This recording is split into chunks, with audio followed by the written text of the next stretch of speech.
Hello everyone, welcome back to my channel, or welcome to my channel if you're new. My name is Kristen, this is my booktube, and if you watched last week's video, then you will know that I've been sick for the last week or so, and I am just now starting to feel a little bit better. So, in today's video, we are going to be embarking on the penultimate reading vlog of Mockingjay. I say penultimate because there are two movies, so this is going to be split up into two videos. I'm going to read the first half of Mockingjay in this video and watch the movie, tell you what I think about it. Then we'll read the second half of Mockingjay and watch the second movie, and I'll tell you what I think about it. So this has been a fun little reading vlog series that we've been doing on this channel. I've been a bit of a conspiracy theorist along the way and all the connections that I'm seeing with the Ballad of Songbirds and Snakes. So I'm excited for that to continue in this book. I will say that I've already read the first 5 chapters of this book. I have been listening to them while I've been unpacking, organizing my apartment, all of that stuff, but it is now 5 p.m. on a Friday, so I'm going to sit and do some reading. I've been doing some research online because I'm not exactly sure at what point in this book I should read in order to get all of the information for the first movie. The consensus online seems to be read through chapter 12 and maybe the first couple pages of chapter 13, and that should be enough information to get through the movie. So that being said, I have about 6 chapters left until I am to that point. So yeah, I think that's gonna be about it for the intro.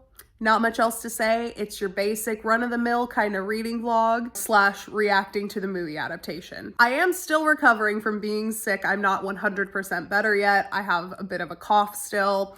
My nose is still a little bit runny, but other than that, I feel pretty much back to normal, so I'm very happy about that. Thank you for all of your get well soon wishes that people sent to me. I appreciate that. So without further ado, let's just get into it.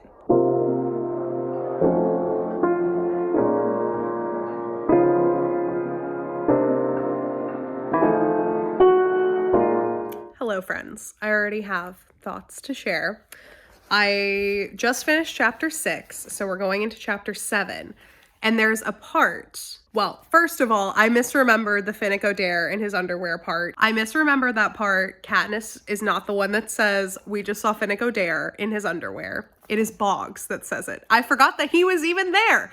I forgot that he was in the elevator with them, but just, I guess, a little correction. I misremembered in the 10 years it's been since I read this book for the first time, but that is how that scene actually happens. But the real reason why I wanted to stop and talk about this chapter is because when they're going up to the hangar for Katniss's Mockingjay demonstration, their plan is to take her to District 8 where there is rebellion full on happening and have her in the thick of it fighting, and that's going to be like their promo for the Mockingjay, because they tried to get her to do a scripted thing, and no one has clearly learned from their mistakes before, but Katniss does not do good with scripted things. So they come to the conclusion that what endears Katniss to other people and what really draws people into her are the things that she does when she is not being scripted. Things like volunteering to take Prim's place in the Hunger Games, allying with Rue, giving Rue a proper send-off when she does pass away, things like that.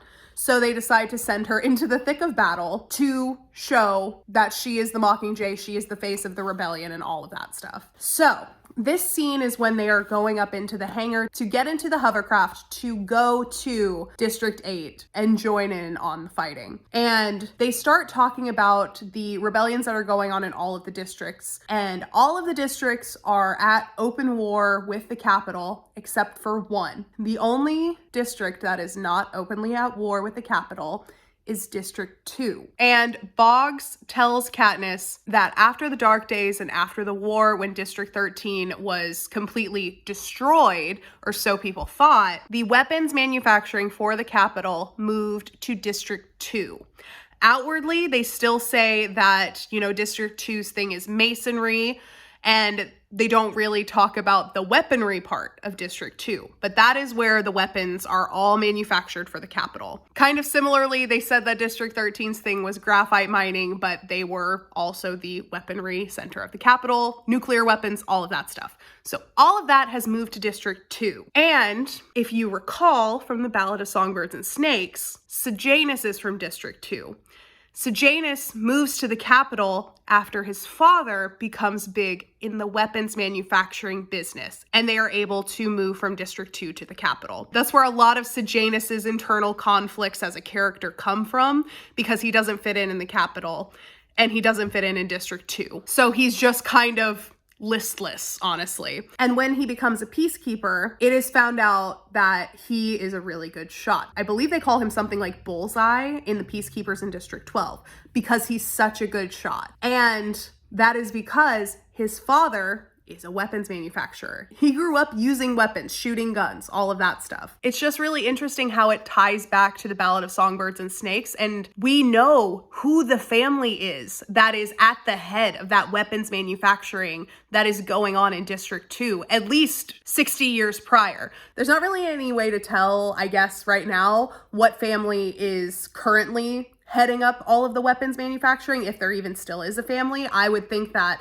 after the Plinths pass away, because Sejanus is their only son, I would believe that that just got absorbed by the capital. But yeah, it's just a very interesting connection with District 2 specifically, weaponry, and then Sejanus in the Ballad of Songbirds and Snakes. So yeah, I just wanted to share that because, once again, good parallels happening. I'm going to try this time in this video not to say the word interesting a million times. I said it so many times in the last video, and I don't think about it when I'm actually saying it, but I'm gonna try to vary my vocabulary a little bit in this video.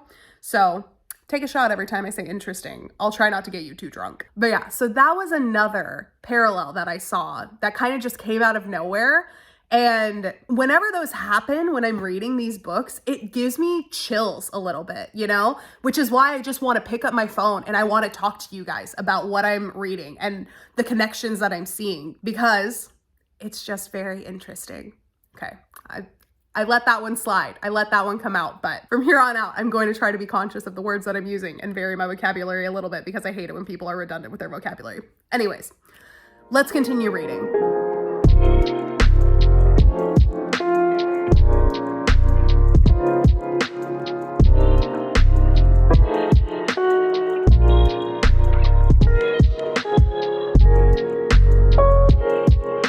So I'm in chapter 9 right now, and they're doing all of their like promo shots of Katniss and Gale in District 12 in the rubble of their old homes. They're currently having Gale walk them through the night of the fire bombings, because he was the one that essentially orchestrated the evacuation of District 12.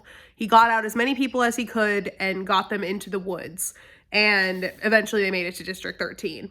But as they're reenacting it, he brought them to the lake that Katniss showed him, the one that she has such fond memories of her father with. She says in her little inner monologue, she says that she doesn't like having these people here with cameras filming it because it is a private place. It's her sanctuary, and she doesn't like it being tainted with the capital's evil. And once again, there's a duality of that meaning too, because unbeknownst to Katniss, that lake has already been sullied by capital evil by President Snow himself in the Ballad of Songbirds and Snakes. Because, as I've said before, that is more than likely the lake that he and Lucy Gray had run away to at the end of the Ballad of Songbirds and Snakes. So that is already corrupted with that evil, like I said before. She imagines the future where people come across this lake and the concrete house that's still standing there and see that it has, you know, wood inside, a fire poker, that people have clearly been there. Imagines them wondering how it came to be. And even that, I feel like, is a callback to how that place has a deeper history than even Katniss understands. And I just wonder if her father had that similar kind of feeling coming across this dilapidated, I keep wanting to say it's iron. It's not iron. This dilapidated concrete dwelling that clearly people have lived in before. And if he wondered who put all that stuff there. Like, granted, Katniss probably wasn't with him when he first discovered it. So she probably would just put all of the stuff that's in there down to her dad, you know, having a little hunting hideout, almost like a hunting cabin kind of thing in this abandoned concrete dwelling. But it really makes me wonder if that is the exact kind of thought that her dad had when he came across this building, whenever that happened years in the past. Because it does have a history. And it's just so cool how all of these different pieces connect, and these very specific thoughts that Katniss is having, or lines of dialogue that come out, can be tied back to the Ballad of Songbirds and Snakes. Suzanne Collins does such a good job of like weaving these little, almost inconsequential details from these books into the Ballad of Songbirds and Snakes. And it just makes for such a fun read. It's almost like I'm reading this looking for those Easter eggs. And now anytime that I'm reading this, and there's even something that slightly makes me think of the Ballad of Songbirds and Snakes, it makes me think that it's intentionally connected because of how many small details there are that overlap like that. So yeah, the parallels do continue once again throughout this book. I think I have about 60 or so pages until I hit chapter 13, so let's go ahead and keep on going. Me again. Hi, hello. Yes, it's been a page and a half and I already have more thoughts. So Katniss and Pollux are sitting in this forest and the Mockingjays start coming around, and she shows Pollux how she can whistle a tune to them and they can repeat it back. And then she says that she wants Pollux to be able to hear their singing voices, because their singing voices when they're imitating human singing are different from when they're imitating like bird song or whistling, something like that. The song that she decides to sing, which made the song infamous in the Hunger Games, is The Hanging Tree.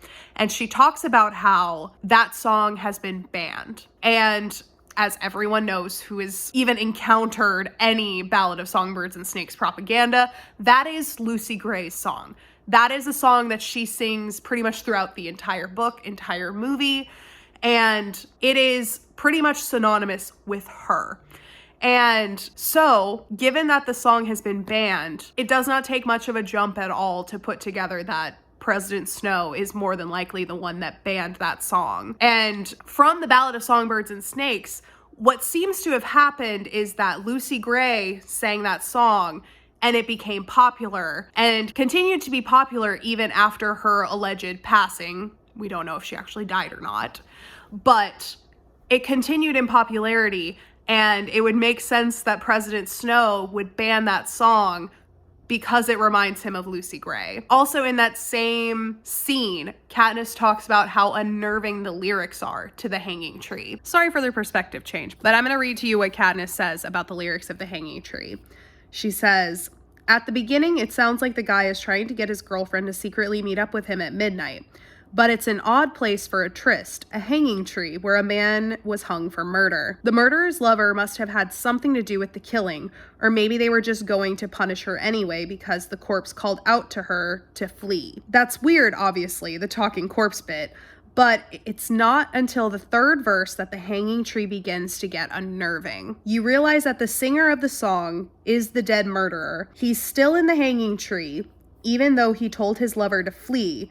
He keeps asking if she's coming to meet him. The phrase, "where I told you to run so we'd both be free," is the most troubling, because at first you think he's talking about when he told her to flee, presumably to safety. But then you wonder if he meant for her to run to him, to death. In the final stanza, it's clear that that's what he's waiting for. His lover with the rope necklace hanging dead next to him in the tree. So, with that breakdown in mind, does that not kind of vaguely sound like Coriolanus and Lucy Gray?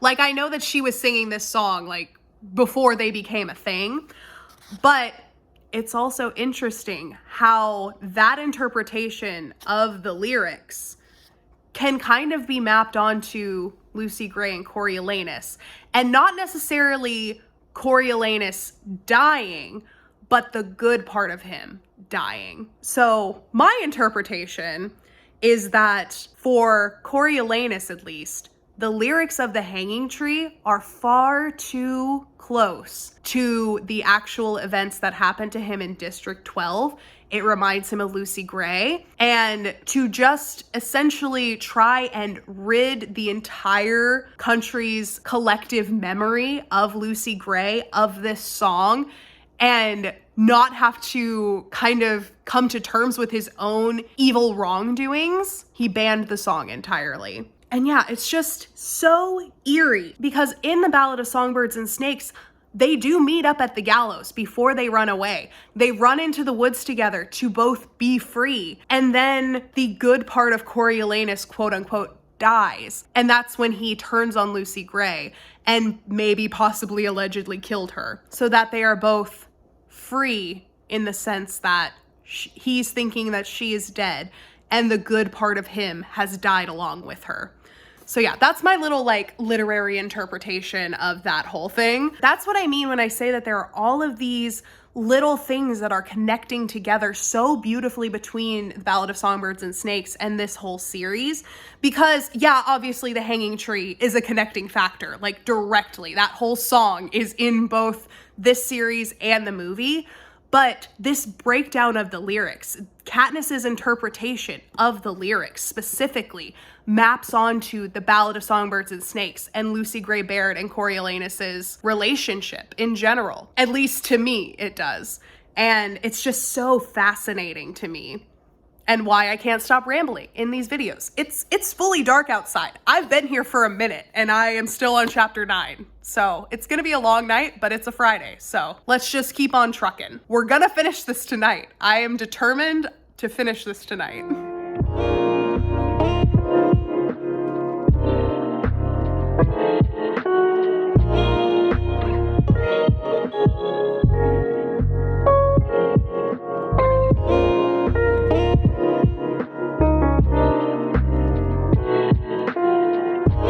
This isn't a connection or anything like that. This isn't a conspiracy theory that I have, but I am to the part now where Katniss and Finnick are doing their interviews that are going to be broadcast to the Capitol. Katniss talks about the first time that she met Peeta, how he saved her with the loaves of bread in the rain when she and her family were starving after her father passed away. And then Finnick sits down and he talks about how President Snow essentially leased him out to anyone in the Capitol who had any sort of sexual interest in him. And he talks about how the people in the Capitol would offer him, you know, money, jewelry, things like that. And as he told Katniss in Catching Fire, his preference was to be paid in secrets. So he has all of these secrets about President Snow, about people in the Capitol, all of that stuff. And I want to know all of the dirt that he has on all of the people in the Capitol, just so I can see what families are involved, because there are a lot of high up, powerful families in the Capitol that we've already seen make appearances in the Ballad of Songbirds and Snakes as well as the Hunger Games series.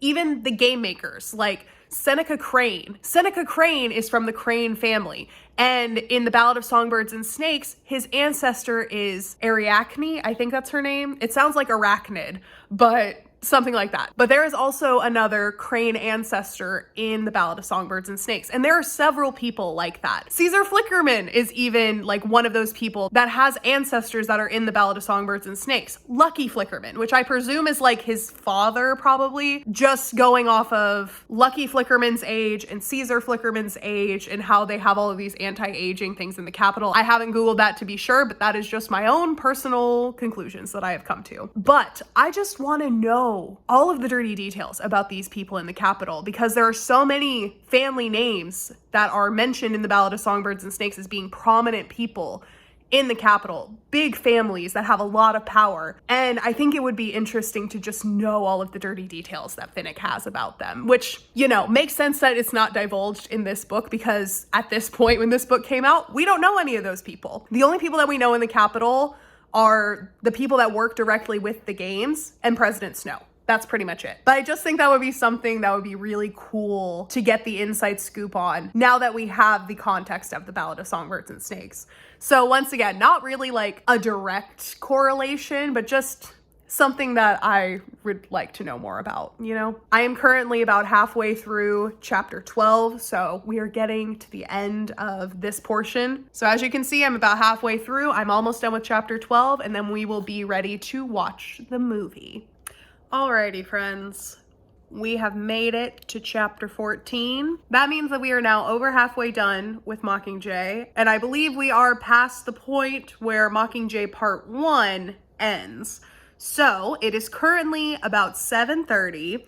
I need to eat some dinner, so I'm going to make myself some dinner, gonna get all nice and cozy, turn off the lights, get the movie vibes going, and watch Mockingjay Part 1. So I think what I'm going to do, just because it's way easier for me editing, is I'm going to do what I did with Catching Fire. I'm just gonna watch the movie, take some notes on my phone of the thoughts that I have, then we will regroup afterwards and talk about all of the thoughts that I have. It may be later tonight after I finish the movie, but I have a feeling that I'm going to be pretty tired by the end of it. So we will probably regroup in the morning. Then we will only have the second half of this book and one movie left in this Hunger Games reread.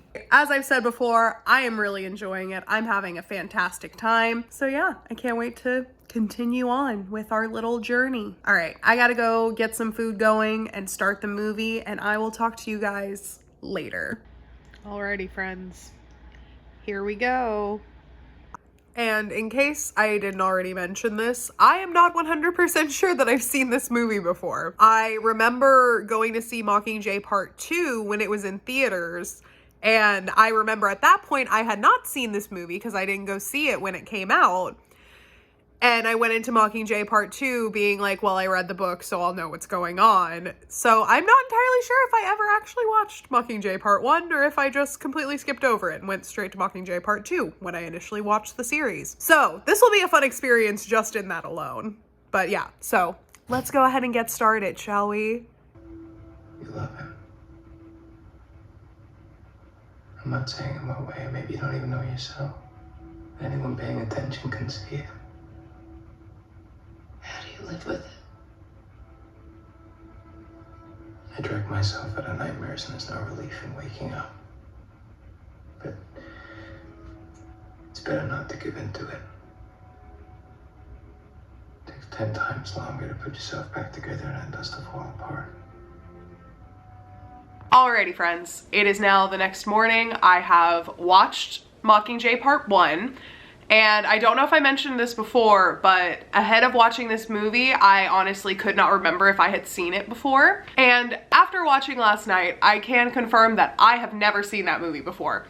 And I was absolutely blown away by how many differences there were. Like, they changed so much in that Part 1 movie. It's absolutely insane. Knowing all of that, it kind of goes without saying that my notes are very long. These are all my notes. It's a lot, but I had quite a few thoughts while I was watching this movie. So go ahead and grab yourself a nice little beverage. I've got my coffee right here, and let's just go ahead and get into my thoughts about the movie because, ooh, there are a lot, and they're not all bad. There are some changes that they made that I actually really like, but there are other ones that I just did not like. So let's go ahead and jump into it and start talking about it. Alrighty, so as hopefully you would know if you've made it this far into the video, the Mockingjay Part 1 movie covers the first half of the book Mockingjay. And yes, my cover is very dirty, very gross. It has like cuticle oil on it. It has lotion on it from being carried around in my purse when I was in high school. So just ignore how beat up my cover is. But yeah, so Mockingjay Part 1 covers the first half of this book. And a big part of the first half of Mockingjay is the world building of District 13. So in the book, there's probably like 50 or so pages just setting up what life is like in District 13. And Katniss, I was gonna say trying to adjust to it, but she doesn't really try at all. In District 13, it is very regimented. It is where the nuclear weapons were made, so they are very militaristic. And that goes for everyone. Everyone in District 13 is essentially a soldier. They are all trained to be soldiers. They all learn how to use weaponry. They have strict schedules that are given to them daily that they are expected to adhere to. It's actually really interesting because the first thing that they do in the morning is they like stick their arm into this machine and it prints out their schedule for the day. And then the ink is only supposed to last for like 12-ish hours or something like that. And then the ink breaks down when they take a shower at night. And in the morning, they print their new schedule on their arm. And in the book, there's just a lot more of Katniss recovering in the hospital, about her exploring District 13, going back to live with her mom and Prim, getting her schedule, completely ignoring the schedule, and just wandering around exploring District 13 anyway. The first thing that caught me off guard about this movie, especially now knowing that I've never seen this movie before, is how they cut all of that out of the movie. The movie essentially opens with Katniss trying to ground herself in reality by reminding herself who she is. That's why at the beginning of the movie she's like rocking back and forth saying, you know, I'm Katniss Everdeen, I'm 17, I'm from District 12, I won the Hunger Games, I escaped. She's having to remind herself what is real, like what's reality. And then immediately from there, she goes into a meeting with Coin and Heavensbee, just Coin and Heavensbee, which I will get to in a little bit. But she goes into a meeting with them and they automatically start bringing up, we need to do these propaganda shoots. Like, you're the Mockingjay, we need to do these propaganda shoots to broadcast all over the districts. Beatty has found a way into the servers because he built them. So he knows how to hack into the Capitol servers and override their broadcast. So that's like where the movie begins. And I had to pause it at that point and just like kind of get my bearings because they essentially skipped the first 50 pages of the book and they just went straight into the propaganda photo shoots. And they don't even really ask her to become the Mockingjay in the book, at least from what I remember. I could be misremembering because I did read the first like 30, 40 pages of this book like a week ago before I sat down and read the rest of the first half in one big chunk last night. So I could be misremembering, but in the book, I don't remember the propaganda photo shoots being brought up that early on.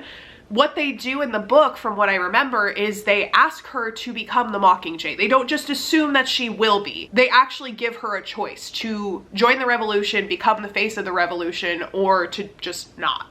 And so in the first part of the book, there's a lot of Katniss like really trying to grapple with whether she should join the revolution and become the face of it or not. And they just kind of blow over all of that. And it seems like, at least from the timing of the movie, that all of that happens in like maybe a day or two, where they bring up the propaganda photo shoots, she like gets upset and storms out and has her conversation with Prim, where Prim is like, you know, you can demand whatever you want. If you want Peeta back safe, you can tell them that that is one of your stipulations. And in the book, I think it lasts like a couple days at least. There's also a lot more agency given to Heavensbee specifically. He's really painted as like the big orchestrator of a lot of the propaganda type things that they do for the Mockingjay. And the way that they do it, they just make him seem so callous. Like he doesn't really care about the revolution. In the movie, they really make it like his concern is just propaganda. Like, he is a showman, which, yeah, he's the head game maker. Like, he knows how to put on a good show. But in the movie, they make it so much more detached, I guess you would say, because they really make it to where Heavensbee just seemingly doesn't really have much stake in the actual rebellion. Like, all he cares about is, oh, this is good propaganda. Oh, the Mockingjay should do this. Or like, yeah, let's film her in the rubble of her hometown. Let's send her back to 12. And they really make it seem like all of those things are Heavensbee's idea. And in the book, not only are they not all his idea, some of them are Katniss's idea. Some of them we don't know whose idea it was. Like when Katniss goes back to District 12 and she walks among the ruins and she goes to her old house in the Victor's Village, finds the White Rose. That's at the very beginning of the book, and like, we don't know whose idea that was. If I remember right, I think the book just opens with her in District 12 walking among the rubble. That point is where the book actually starts. So they also kind of twist up events and the chronological order that they happen in, while also giving Heavensbee all of this credit for these photo ops, essentially. And in the movie, they really make it seem like that going back to District 12 is kind of like a scare tactic, you know? Like, show Katniss all of the destruction that the Capitol has done. That will motivate her to join us and fight with the rebellion. In the book, at least at the beginning, there's not really any description of what the motivation is for Katniss's initial return to District 12. It could have been her idea. I wouldn't be surprised if Katniss was just like, I need to see what my home looks like. I need to see what has happened to my village with my own eyes. And the other problem that I have with them attributing all of this stuff to Heavensbee is the fact that it's not just Heavensbee and Coin. In the book, there's a team of like 10 different people that are constantly in the command center with Coin and Heavensbee. You know, like Haymitch is there, Finnick is there, Boggs is there, Flauvia is there. There's just a lot of other people that are there and contributing ideas that are just not present for at least the first half of this movie. They kind of bring more of those characters in towards the middle when they're, you know, plotting to take Katniss into District 8, when they show her visiting the war sites, visiting the wounded, walking among the rubble, all of that stuff. That's when they bring in more of the other characters that are contributing to these rebellion tactics. But it just doesn't sit right with me how much credit they're giving Heavensbee as a character, that is. It's like, I'm sure Philip Seymour Hoffman did a great job with what the directors wanted him to do. It just didn't really line up with what I viewed from the book. In the book, it just seems like Heavensbee is a lot more hands-off, kind of like a head game maker. Like, he really does act like the game maker, where he's just more so sitting back observing, and then he does have ideas, or he does provide direction, but it's a lot more hands-off, I would say. At least that's how I read the book. Kind of going off of what I said before about, you know, there being a wider group that is always in the command center whenever these big decisions and talks are being made. When Katniss does decide to become the Mockingjay and give her list of demands to Coin, in the movie, it's just her, Coin, and Heavensbee. And in the book, everyone is in that room together. And she even asks Gale to go with her because she's so nervous to ask for her demands. And also in that same scene, she leads in with asking for the tributes to be released and pardoned, all of that stuff, and then she ends with saying, my sister gets to keep her cat. And the only real issue that I have with that is the fact that in the book, she leads in with the cat, and that's like the smallest of her requests. And as soon as she brings up my sister gets to keep her cat, like, arguing breaks out, and they are like fighting each other. They're arguing about a cat. Whether they can spare the resources, whether he'd be a danger, like how's he gonna get out, how's he gonna go hunt, how's he gonna go to the bathroom, all of that stuff. They're fighting over the smallest details. And so I just think it's a better setup in the book for how much Katniss has to really put her foot down on getting those tributes out, because they were even reluctant to let a cat stay. I guess it kind of works both ways because, you know, in the movie it's kind of funny because she makes all of these serious demands, and then at the end Coin is like, anything else? And she's like, my sister gets to keep her cat. And so it's like kind of a funny ending in that way. But I also think it's funny the reverse way, where she brings up the smallest demand and then all hell breaks loose.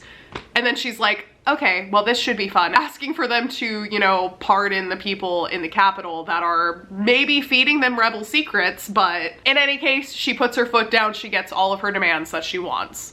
One of the bigger changes that they made that I kind of understand why they did it, I just don't like the way that they did it, was they changed Effie's story. In the book, Effie is among the people that are taken by the Capitol, and she is being held hostage in the Capitol. And even when they rescue Peeta and Joanna, they are not able to rescue Effie. So in the book, as of the midway point, she is still in the Capitol, and we have no idea what's going on with her, what they're doing to her, or anything. In the movie, they change it to where Effie was also rescued and brought to District 13 along with everyone else, which I understand why they would do, because, you know, people love Effie in the movies. Like I said, Elizabeth Banks does a fantastic job as Effie. So I understand why they wanted to change that and not, you know, show a character that's really well loved being tortured essentially in the Capitol. So I totally get that part. What I don't like is that they took away scenes from other characters in order to put Effie in this movie. They gave her some of Finnick's lines, they gave her some of the prep team's lines. They didn't even show the prep team at all until like over halfway through the movie, so I thought that that was interesting that they even included them at all when they didn't even do the one part that they had in the first half of the book, which was get Katniss ready for her promo shoots. Instead, in the movie, they have Effie do it. And yeah, I just don't like how they took away from other characters in order to give Effie a spot in the movie. Like, they've already written so much into this movie that wasn't in the book. They couldn't have just like written Effie her own part instead of like poaching from Finnick's lines or poaching from Octavia's lines. Because what also doesn't really make sense in the movie is that Effie is the one that has all of Cinna's sketches for Katniss's Mockingjay outfit. She's the one that shows it to her. And I just don't think it makes much sense because Effie and Cinna don't really interact all that much in the books. So like, why would she be the one that has his sketches? In the book, it makes much more sense that the prep team are the people that have Cinna's sketches because Cinna was their boss. They worked with Cinna day in, day out. They knew Cinna very well. So it would make sense that he would trust them to hold on to his sketches for the Mockingjay armor, and they would be the ones to give it to Katniss. I just don't think it makes sense to have Effie be the one to have those sketches because I don't think her and Cinna have a relationship like that. But that's my own thing. They also make it to where Effie is the one that tells her that Cinna was killed by the Capitol, like way late in the movie too. In the book, Cinna's one of the first people she asks about when she wakes up. She asks about Cinna, she asks about Peeta. She may ask about Haymitch, but I don't even really know. But in any case, Cinna's one of the first people that she asks about when she wakes up after being extracted from the games.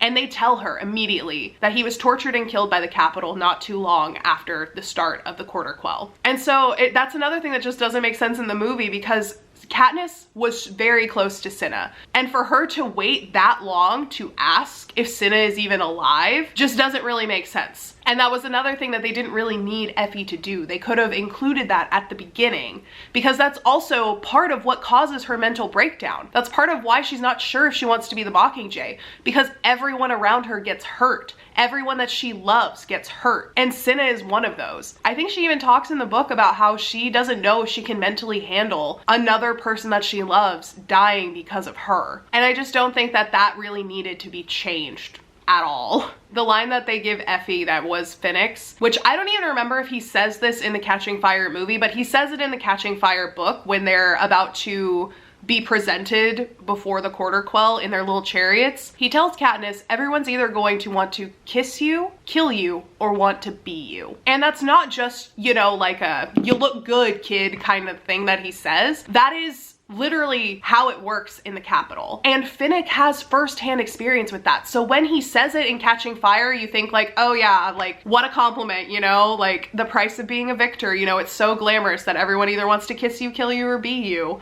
But in this book, when he says it again, it has a totally different meaning. Because when he says it this time, Katniss understands what he means. Katniss understands by the way that he says it that that is genuinely how people in the Capitol think. That she's not a real person. She's this abstract figure that people either want to kiss, kill, or be. And it is way more literal than you initially think in Catching Fire. We'll come back to Finnick and his Capitol experiences in a little bit. We're gonna keep going in chronological order with these thoughts that I had. But sticking with Finnick, just in a different vein, one of the biggest upsets for me, at least in this movie, is how they portray Finnick.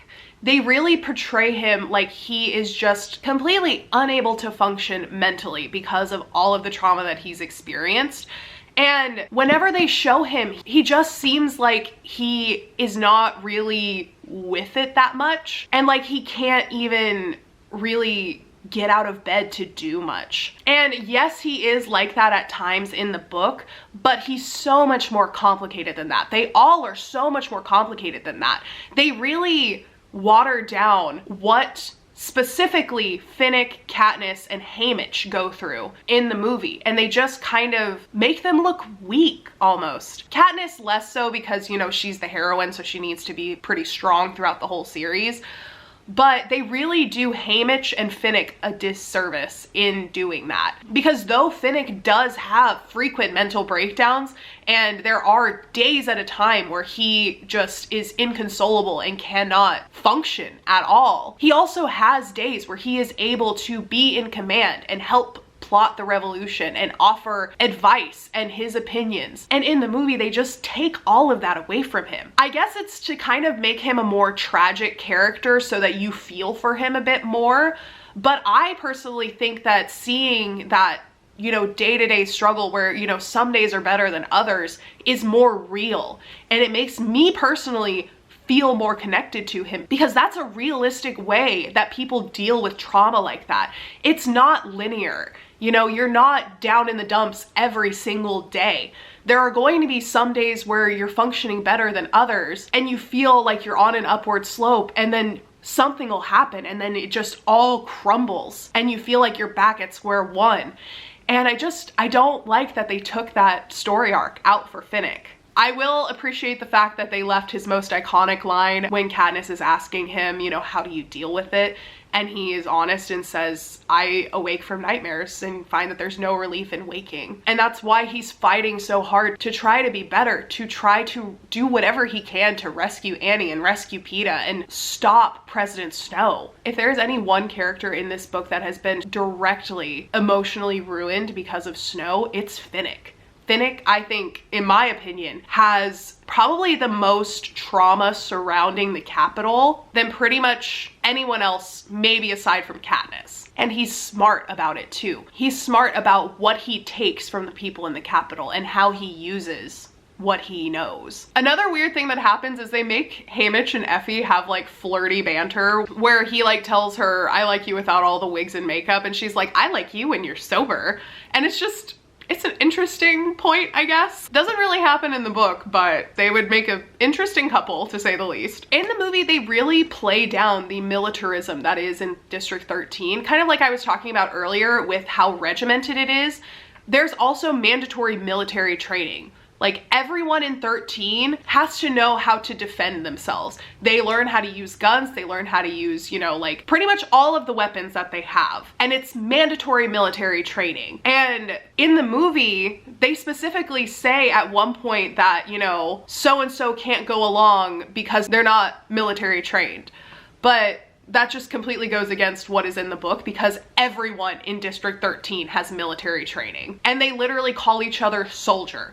And it's like a joke between Gale and Katniss, and they call each other, you know, Soldier Everdeen, Soldier Hawthorne. So it's just interesting that they really played down the militarism of District 13. Another thing that doesn't really affect this movie, but I just don't know why you would take it out because it's kind of cool, is how when Beetee makes Katniss her bow, even in the movie he says, I couldn't just make you some decorative bow. And then he doesn't like say, you know, if there's anything special about the bow.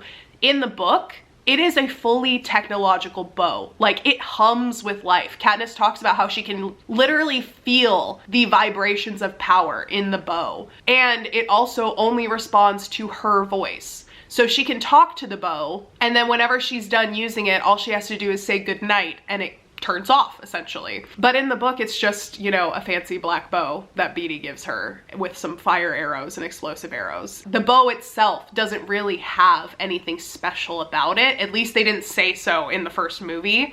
But in the book, they talk about how the bow itself is alive, and it only works for Katniss. It only responds to Katniss's voice. Another travesty is that my favorite scene in the book is cut from the movie, which makes sense because I think I talked about this scene when I saw Mockingjay Part 2, and my friends that had seen Part 1 but not read the book were like, what are you talking about?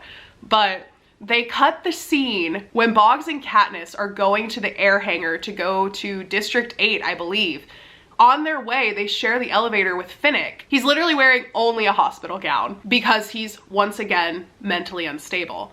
And he asks Katniss about what they're doing and where they're going. And in order to deflect him and like kind of distract him, she tells Finnick about how Beetee made this really cool alive bow for her, and that he's also been working on a trident for him, and that he should probably go down there and test it out. And in that moment, talking about, you know, tridents and things like that, a little taste of his home, Finnick completely changes. Katniss says that he goes back to being like he was when she first met him, where he's like joking around and he's having a good time, you know, being silly. I'm pretty sure he says like he's gonna go there right now, and she's like, you're only wearing a hospital gown. And he's like, oh, is it distracting for you? And then he takes off his hospital gown, is only wearing his underwear, and then he starts to like strike poses in the elevator.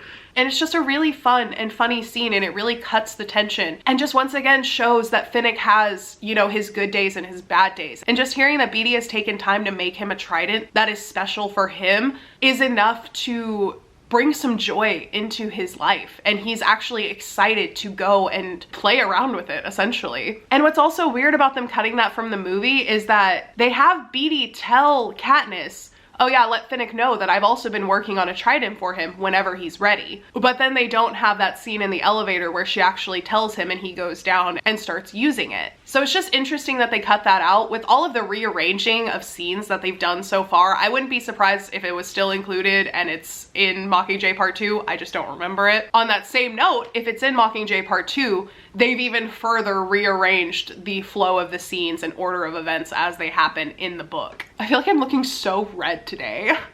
I don't know why. Maybe I'm just getting too heated talking about the Hunger Games. That's probably it. Now we are to the part where Katniss goes to District 8 to visit the hospitals and see all of the ruin that has been caused by Capitol bombings. And for the most part, it's pretty similar. So when they're in District 8, in the book, they make it seem like the Capitol does not know that Katniss is there, and that the bombing of the District 8 hospital is just a completely malicious act that has nothing to do with Katniss actually being there. When they are in the middle of the bombing, they make it a point to say that Katniss cannot be seen. It's not just because, you know, they can't see her to bomb her. It's because the Capitol, as far as they know at least, does not know that they are there. In the movie, they give Katniss and Boggs and all of those people a warning that the bombing is coming. There are some sirens that go off, and so they are able to run towards a bunker, towards shelter. In the book, they have no warning. The hovercrafts just come out of nowhere, start dropping bombs, and they are still in the middle of the street when that starts happening. Boggs literally throws his body over Katniss to protect her, and then they get a little bit farther down the road and Gale throws his body over Katniss to protect her. So they're in the middle of the bombing in the book. And there's also a lot more bombing that happens in the book. There's like 2 to 3 waves of bombs, and they're on the second wave of the bombing when Katniss finally gets up to the machine gun nests with Gale and they start shooting at the hovercraft. It's also a lot cooler in the book because her and Gale act like they're hunting geese, and they have a system where they each take out one side of the V and then they alternate taking shots at the head plane. So that's kind of all taken out, and they also bring down a lot more Capitol hovercrafts in the book than they do in the movie. Also in the movie, which is a bit unrealistic in my opinion, none of the main characters got injured in the bombing. In the book, Katniss gets shrapnel in the back of her right thigh. She can't walk afterwards once the adrenaline has worn off. Gale gets a piece of shrapnel in his back. Like, they're laid out in the hospital. Gale also kicks Boggs in the face at one point in the book when he tries to stop Katniss from going and like shooting at the hovercraft. So they're all just like laid out in the hospital afterwards, and Boggs like wears a mask because his nose is broken for like the rest of the first half of the book. So just having them come out of all of that bombing completely unscathed isn't really realistic to me, and I just like how it happened in the book a lot more. It's a lot more realistic, a lot more true to an actual war and rebellion, in my opinion, than it was in the movie, because it's not believable that every one of the main characters escapes completely unscathed. And that's not what happens at all in the book. Katniss literally can't walk. Because of the injuries that she sustains to her leg, they have to wheel her into command. They talk about moving her entire hospital bed into the command room for a meeting with Coin. And she finally talks them into just putting her in a wheelchair if they would not let her try to walk. So Katniss is very much injured during that whole campaign. Yet again, there are so many instances where the filmmakers are trying to make you believe that Katniss has feelings for Gale.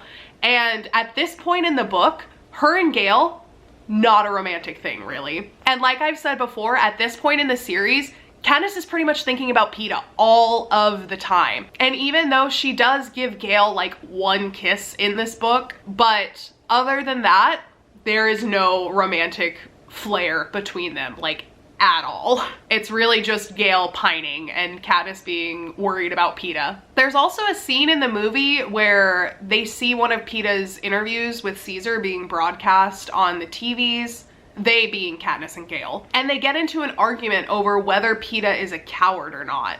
And it makes Gale just seem very petty and jealous of Katniss's feelings of Peeta. And that doesn't happen in the book. Anytime that they're watching Peeta, they are not alone. That particular broadcast of Peeta in the book, they are sitting all together in the command center watching it with Coin, Haymitch, Plutarch Heavensby, Boggs, Finnick, like they're all there. So it's not just Katniss and Gale, and they don't argue about whether Peeta is a coward or not. I also think that's just something else that they put in there to like feed into the love triangle aspect of it, but it just does not happen in the books like at all. They also add in this whole storyline of people in 12 trying to run away via the main road when all of the bombings were happening. And they show all of the bodies near the front gates of town, is what I'm assuming that area was in the movie. And then Gale recounts all of the lives lost, and they film it for their little propaganda stuff. And in the book, when they're filming that propaganda, they have Gale talk about the people that he rescued. Gale takes them into the woods by the lake that he and Katniss would hunt by in Catching Fire. And he talks about how he got everyone out and how they survived in the woods and that kind of stuff. But they don't go around town looking at bodies and Gale recounting like, I could have saved more, I could have carried them, I could have made them leave. Like, he does definitely have survivor's guilt for sure, but that's not the focus of their propaganda shoot in the book. The book is more about the survivors, how people got out of District 12, not the ones that were too afraid to leave and ended up being caught in the fire bombings. And I don't know if that's to make, you know, Gale more of like the tragic hero. I'm not sure why they did that, but that was just a weird change that they did there that I did in fact notice. So the part where Katniss sings The Hanging Tree when they're sitting by the river or whatever and they get it for their propaganda shoot, there's a part in the movie where Plutarch says that he changed part of the lyrics to, instead of a necklace of rope, he changed it to a necklace of hope. That doesn't happen at all in the book. Like, they don't edit Katniss's song, like the words that she actually sings in the song for the broadcast. They just keep the lyrics of The Hanging Tree completely the same. So I don't know why exactly they did that for the movie, but that's not what happens at all in the book. The lyrics are exactly the same as Lucy Gray sings them. They also made the choice of making all of Peeta's statements to the nation of Pan Am as sit-down, almost Oprah-style interviews with Caesar Flickerman. And he does have like one or two that are interview style like that.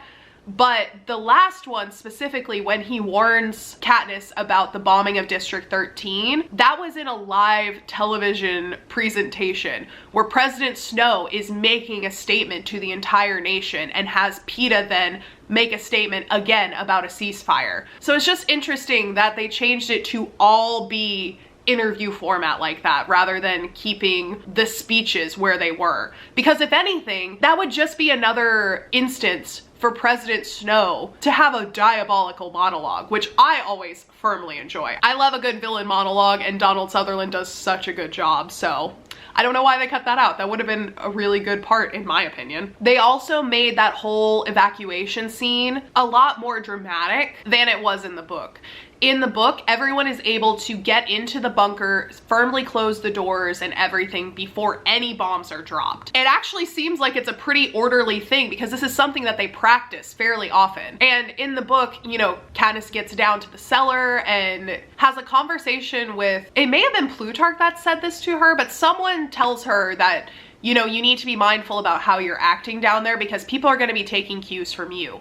If you are calm, cool, and collected when this is happening, other people will be too. If you start freaking out, other people will start freaking out too, and then it'll be chaos down there. And Katniss also has no idea how these drills are supposed to go because the few low-level ones that they have had since she's been in District 13, she's always just either ignored or hidden. She has a couple hiding places around District 13 that she goes when she's avoiding her schedule for the day. And so she doesn't really know what she's supposed to do, but she's able to get down into the bunker without any issue. She finds the instructions on the wall inside of her family's compartment that tell her, you know, step one is you need to do this, then you need to do this, then you need to do this. And she follows those instructions and everything is okay until her mother shows up without Prim. And that's when it kind of gets back on track. There is no like sprinklers that go off in the stairwell or anything like that, but she does have to like physically hold the doors open for Prim and Gale to get into the bunker before the doors close.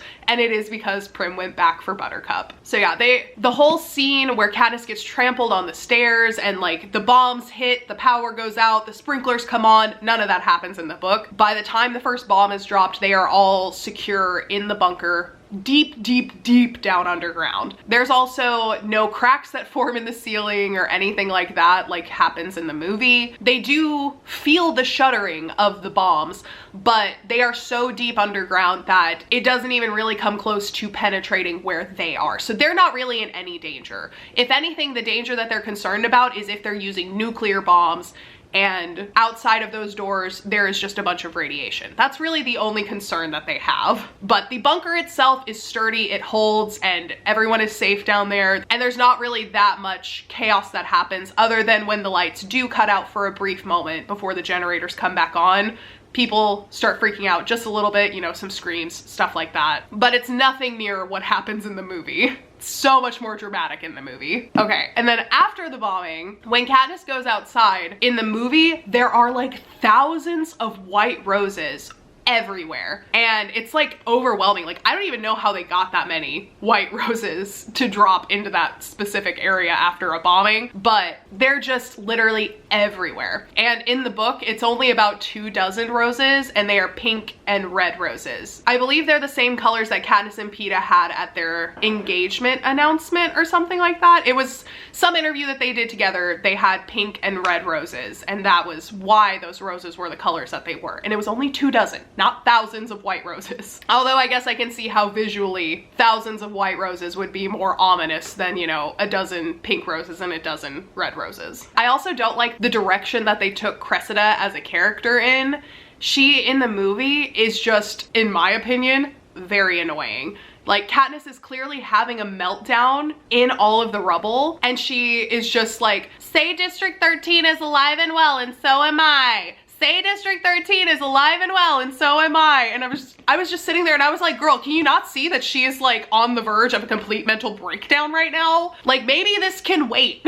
But in the book, she is not nearly that pushy. Like, she is the director and stuff, but she is a lot more hands-off. Whereas in the movie, they made her act like she's directing like a Hollywood film or something like that.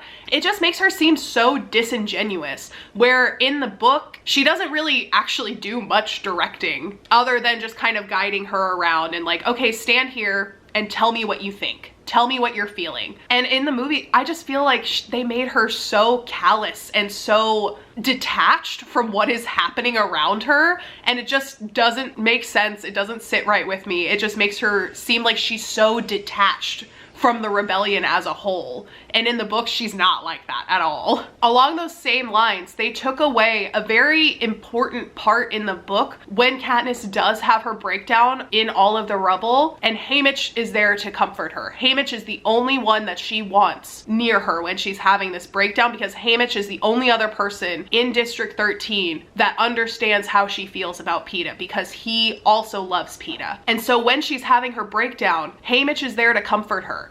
And they have this really emotional, honestly, heart-to-heart, where Haymitch reveals why he is the way he is, why he drinks so much, and why he's so callous towards everyone that he meets. And it's because after he won his Hunger Games, he refused to be sold by President Snow. He refused the treatment that Finnick's been enduring for 10 years. And because of that, President Snow killed every person that he loved. He killed all of his family and the girl that he was in love with until he had no one left.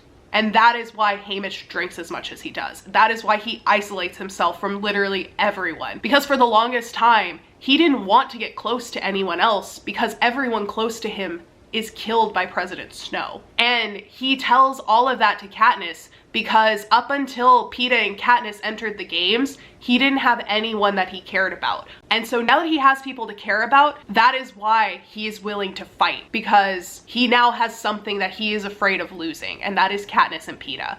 And I just think it's such a crime to take that out of the movie, because it makes you understand Haymitch as a person. And I just think that's such a disservice to his character as a whole, even though he is a lot of the times the comic relief of some of the scenes. It's important to be reminded that he is also completely broken by the games. After Katniss's breakdown, they don't continue with her interview for the propaganda shoots. In the book, she is able to talk a little bit about Peeta and their relationship before she completely breaks down. But in the movie, they just essentially scrap her interview entirely and they get Finnick to talk.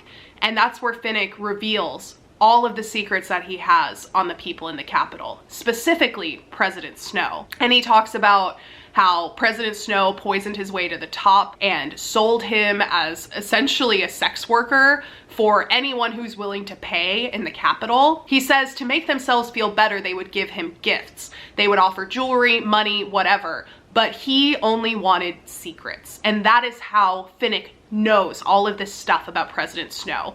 That's how he knows that he has poisoned his way to the top and poisoned everyone in his way to maintain power. And hiding it by taking a bit of the poison himself, but anecdotes don't always work. And that is why he smells of blood covered up by genetically enhanced roses, because there are sores in his mouth that no anecdote can heal. It's a very powerful moment, and I'm very glad that they did keep that in the movie, because it was so well done in the book that if they would have taken that part away from Finnick, I would have rioted. I do like that we actually got to see the extraction in the movie. However, it is not nearly as dramatic as it is in the movie. They don't nearly get caught. President Snow doesn't even know that they're there. There's no exchange between Katniss and President Snow. So all of that part, completely different from the book, does not happen at all. They get in and they get out and have Peeta and Joanna with them. So I ran out of space on my memory card, so we're gonna finish this video like this. I only have a couple more things to say, and then I promise I will be done talking your ear off about this book/movie. So along the same lines, like I said, the whole exchange between, President Snow and Katniss regarding, the extraction and Snow knowing about it, all of that stuff, none of it happens in the movie. It makes for a pretty dramatic exchange, but it's not something that actually happens in the book. In the book, they all seemingly make it out fine, and there's not really ever any drama, at least that Katniss is aware of them having troubles getting out of the Capitol. So Katniss does not offer to take Peeta's place in the Capitol. That's not something that happens because that whole exchange doesn't happen. But there is one line that comes out of that scene in the movie that is so good and does tie back to the Ballad of Songbirds and Snakes. And it's a part where Katniss says to President Snow, "You wanted me to convince you that I was in love with Peeta. Haven't I done that?"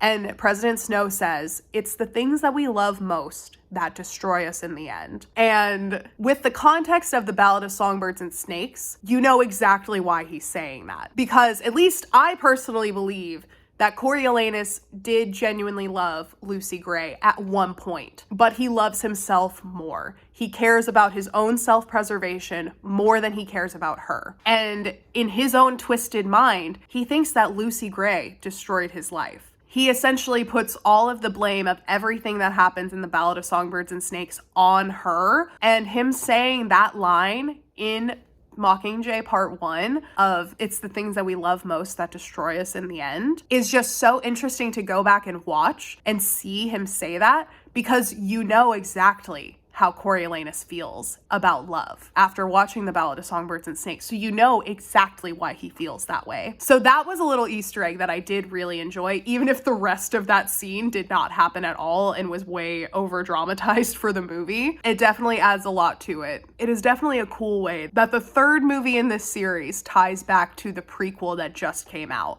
So this isn't like anything that's really different at all, but I love Finnick and Annie so much. And in the movie, they're reuniting in the hospital is just everything that I pictured in my head. And even in the book, Katniss says upon their reunion that when you look at them, there is no doubt that they love each other with every fiber of their being. And the actors that played Annie and Finnick did an amazing job with that, because the love that those two characters have for each other is definitely palpable in their reunion. And even after the reunion, you know, Annie will not let go of him in the movie. And for good reason, too. After that whole experience, I wouldn't want to let go of him either, to be quite honest. But yeah, I love them so much. I think that they are the cutest couple, and I love Finnick, as I've said many times, which just will make the rest of this book a very emotional and sad read, if I'm honest. And the last thing that I had on my list was when Peeta does see Katniss and he tries to choke her. She does not end up in a neck brace in the book. She just has really bad bruising around her neck. It's still a very serious injury. Like, she can't speak. She has really intense bruising around the neck, but she's not in a neck brace or anything like that. And yeah, so that was the last little difference that I saw. And yeah, so hopefully this video isn't insanely long, but there was a lot of stuff that I had thoughts on while watching the movie that I did not expect. So hopefully it was at least entertaining in that bit, that there was a lot to talk about in this video. I'm glad that I decided to split these up right off the bat, because I already feel like this video is going to be way too long. I hope you guys enjoyed this video. If there are any differences that I missed or thoughts that you had while watching the movies, reading the books, leave a comment down below. Let me know.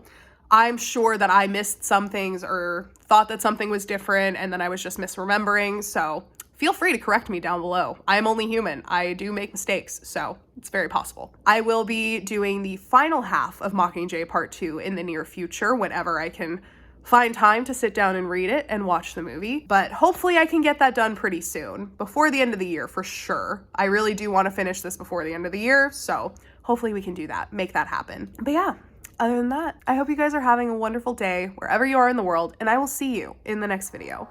Bye!